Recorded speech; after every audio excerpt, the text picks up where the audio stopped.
Girl left me for a richer guy. The wedding apparently was a shit show.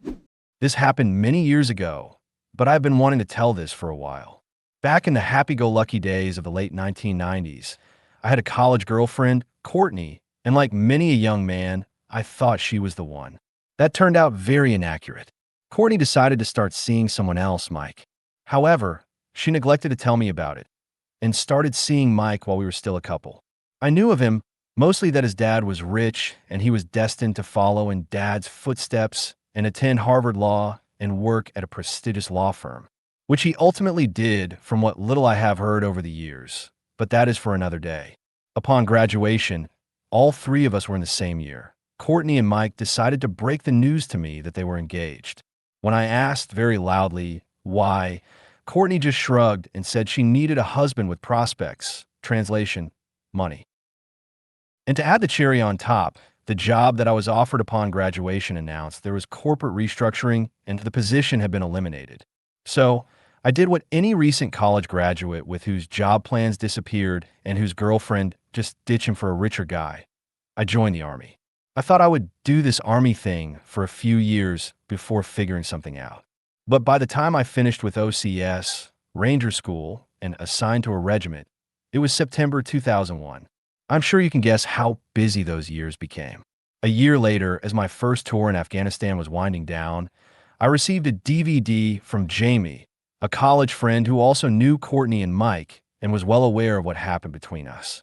A note with the DVD said, "Please watch, you will love it." The DVD was their wedding. It looked like a high-end venue, and the bride was looking every bit as beautiful as I remembered. Things were going as expected until the minister said the speak now part, and that was when the gates of hell opened. A man stood, someone I did not know, and demanded how could Courtney go through with this. Courtney's face went white and pleading when she saw him. The man, who I dubbed Rick, wanted to know how Courtney could do this him. Welcome to the club. Then Rick dropped the bomb. Courtney was carrying their child. Mike's face went red as he looked at Rick, then at Courtney, realizing that the woman he was about to marry, the woman who cheated on me with him, was more than likely pregnant and not by him. But that was not the best part. As the wedding guests were probably processing what Rick said, the camera turned as someone else yelled. This time a woman, dubbed Mary, who was very pregnant herself. Any shred of moral high ground Rick had was gone when Mary cradled her belly and demanded to know how Mike was going to take care of their child.